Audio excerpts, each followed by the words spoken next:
My name is Ann Chesky-Smith, and I'm the Executive Director at the Western North Carolina Historical Association in Asheville, North Carolina. This webinar is the second in a series of 3 on the South Asheville Cemetery, the oldest public cemetery for African American burials in Western North Carolina. Last time we talked about the origins of the cemetery. You may remember that in this 2-acre area of land, there are around 2,000 graves. Of these, less than 100 have engraved markers. But that does not mean that we don't know who's buried there. As we speak, Linda Brown, who retired from the Buncombe County Tax Office, is finalizing a publication on the cemetery in which, primarily through death certificates, she has located the names of over 2,000 people who were buried at South Asheville. Devastatingly, many of them were stillborn children. She has highlighted the story of one family, the Baileys, in an excerpt from the publication, which will be featured in an upcoming issue of A Lot of Old Buncombe from the Old Buncombe County Genealogical Society.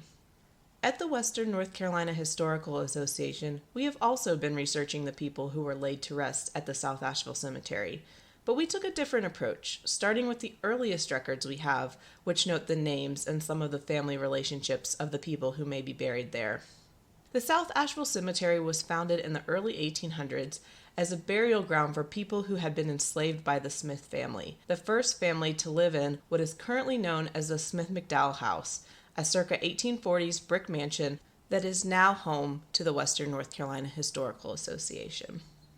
The house and the cemetery eventually came into the possession of one of the Smith daughters, who married a Mcdowell. With such a close association between our facility and the cemetery, we began a project to try to uncover the names and the stories of people who may have been buried in the cemetery. It is a common misconception that the histories of enslaved people have been lost to time. Many records do still exist and can be used to piece together family histories. It starts with putting in the time and the effort to find these records, but it also depends upon those that have the records to strive to make them as accessible as possible. If you've done any genealogical research, you've likely looked at census data, which in 2021 is accessible through the 1940 census on sites like Ancestry or Family Search.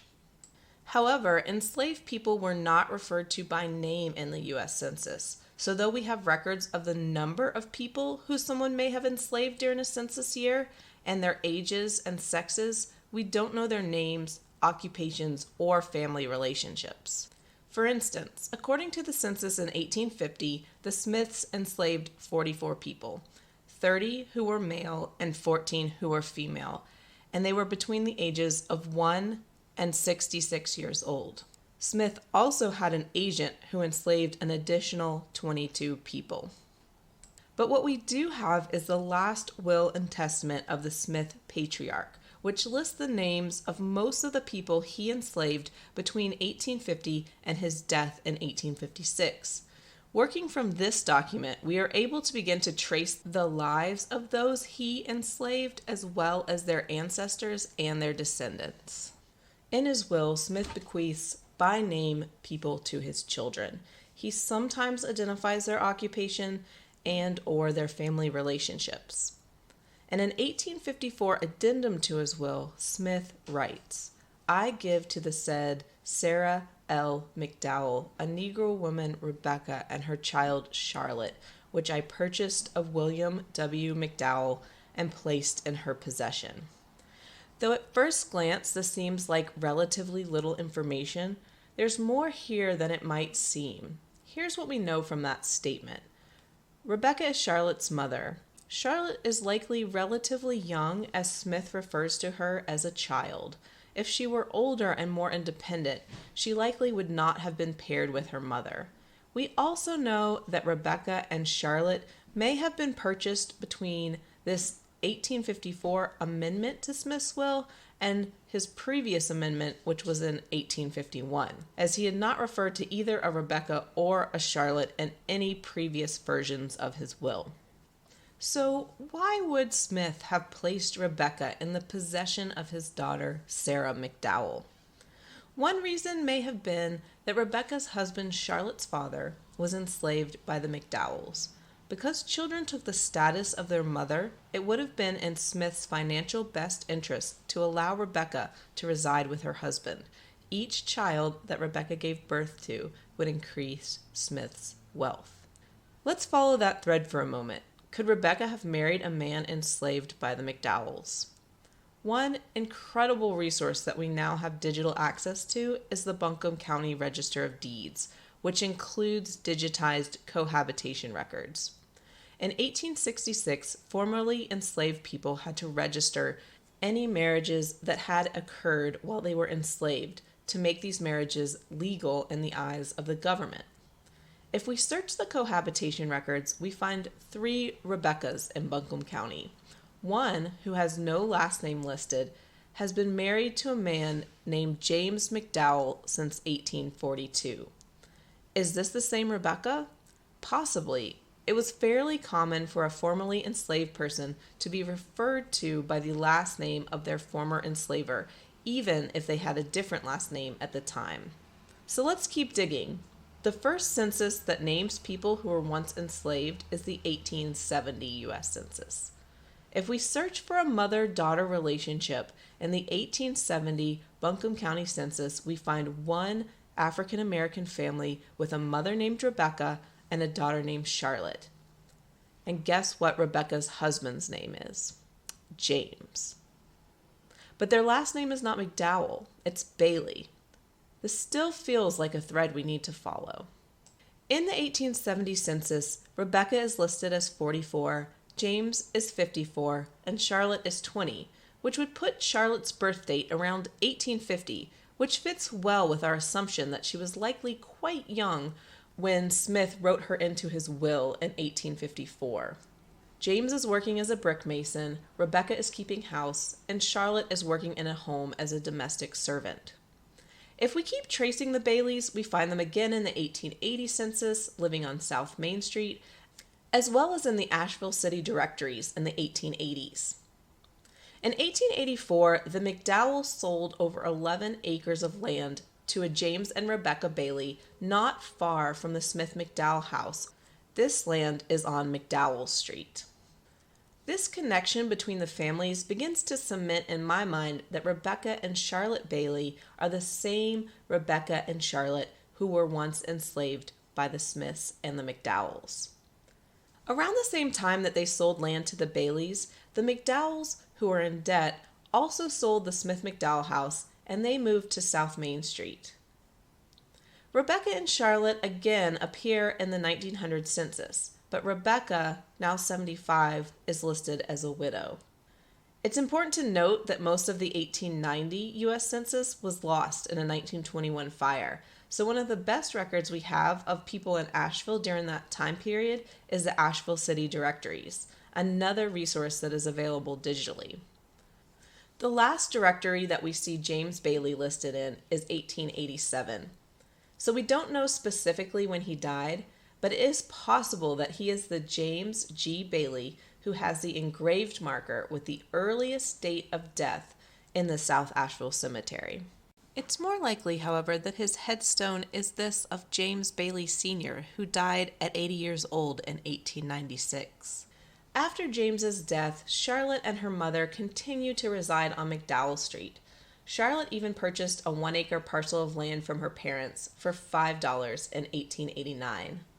But in 1896, when Charlotte defaulted on a loan, 3/4 of that acre went up for public auction. It was purchased for $260 by the highest bidder, Sarah Lucinda McDowell. Likely at this point there was at least one home built on the property. It does appear that Charlotte and her mother continued to reside at their home on Mcdowell Street even after Sarah McDowell repurchased the land. The last city directory that we see Rebecca listed in is the 1900-1901 directory. It's likely she died around 1902. She may also be buried at the South Asheville Cemetery.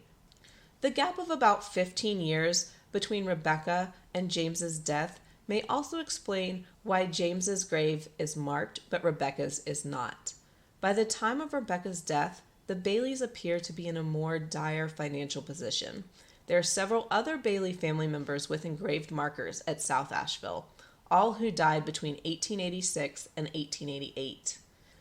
Charlotte worked at various jobs around Asheville as a washerwoman and then as a cook at a boarding house. After her mother's death, Charlotte moved to New York City, where she died in 1905 of cancer. She was buried in Evergreen Cemetery in New York. On her death certificate, her mother's maiden name is listed as Greenlee. So we've now been able to document a few more likely occupants of the South Asheville Cemetery. But perhaps more importantly, we've uncovered a bit of their stories. We've primarily looked at their lives after 1865 when they gained their freedom, but it seems very likely that prior to 1865, all three of them, Rebecca, James, and Charlotte, were enslaved by the Smith and Mcdowell families. If that is indeed the case, here's what we've been able to piece together about their lives prior to 1865. James Bailey was born into slavery around 1816. He was likely born at Pleasant Gardens, a plantation in Burke County, North Carolina, which was owned by James Mcdowell. When James Bailey was about 7 years old, James Mcdowell had a son, William, who would one day become James Bailey's owner. By 1840, James Mcdowell enslaved 27 people, but was in debt. To help settle some of these debts, in 1842, he sold 15 to 20 of the people he enslaved. This was the same year, 1842, that James Bailey and Rebecca married. Rebecca was around 16 years old. Despite this sale, the couple appears to have been able to stay together as they had their first child, Charles, in 1843. It seems likely that both James and Rebecca were part of the group of about 12 enslaved people who stayed at Pleasant Gardens after the sale. In 1845, James and Rebecca Bailey had another son, Isaiah. Around 1848, James McDowell moved to Yancey County to remarry after his wife's death and deeded Pleasant Gardens to his brother-in-law. It appears that all the people he enslaved traveled to Yancey County with him. It seems likely that James and Rebecca and their sons Charles and Isaiah were part of this group. James McDowell's son William, who was now in his mid-20s, married Sarah Lucinda Smith. Now living in Buncombe County, William exchanged letters with his father about a man called Jim in the early 1850s. James McDowell wrote to his son, "You write me that you want me to put a price on boy Jim. My son, I don't know what to say. If I had the wherewith, I would not part with him at no price. You may have him for 700. I want the bank and Whitson paid and the balance. And such things as I stand in need of, sugar and coffee, and perhaps a little money to pay my taxes occasionally." In a follow-up letter, James McDowell continues, "I have a pretty little girl that I could spare, but Jim does not like Yancey, and I will let him try some other country. And he wants to go to Buncombe, and he shall go if I only get half price." Unfortunately, at this time, we only have a transcription of the letter, which does not include the date it was written, nor the full details of either letter. It's unclear whether Jim and James Bailey are the same person. But this does give us a possible path of how James may have come to Buncombe County. From the records we do have, it seems likely that at least part of the Bailey family came to live in Buncombe County in the early 1850s. Though they were enslaved by the Smiths, they lived with the McDowells, as noted in Smith's will. In 1856, Smith died. A year later, the McDowells moved to what is now the Smith-McDowell House, the first family to live there full-time. It is likely that at least Rebecca and Charlotte came along with the family to the brick mansion. James and Rebecca likely lived together as a couple because they continued to have children. Hannah, around 1854, Alcee in 1857, James Jr. in 1859, and Pink in 1862. So perhaps James resided with his family in one of the 6 slave dwellings that the McDowells owned, according to the 1860 census. It seems that Rebecca and James and all their children continued to be enslaved by the McDowells, James perhaps working as a brick mason and Rebecca doing household chores until they gained their freedom around April 1865. Most of this story was pieced together using records that are available digitally and at no cost. However, some of the most important pieces, like Smith's will or the Mcdowell family letters, are more difficult to find and even harder to access. But you can help. Utilize the records that are available to begin a research project of your own. Donate to archives, either in time or in money, to help them make more items digitally available. It's a time-consuming process to digitize and catalog archival records. It can also be prohibitively expensive. There are also a number of websites where you can volunteer your time to transcribe historic records from home.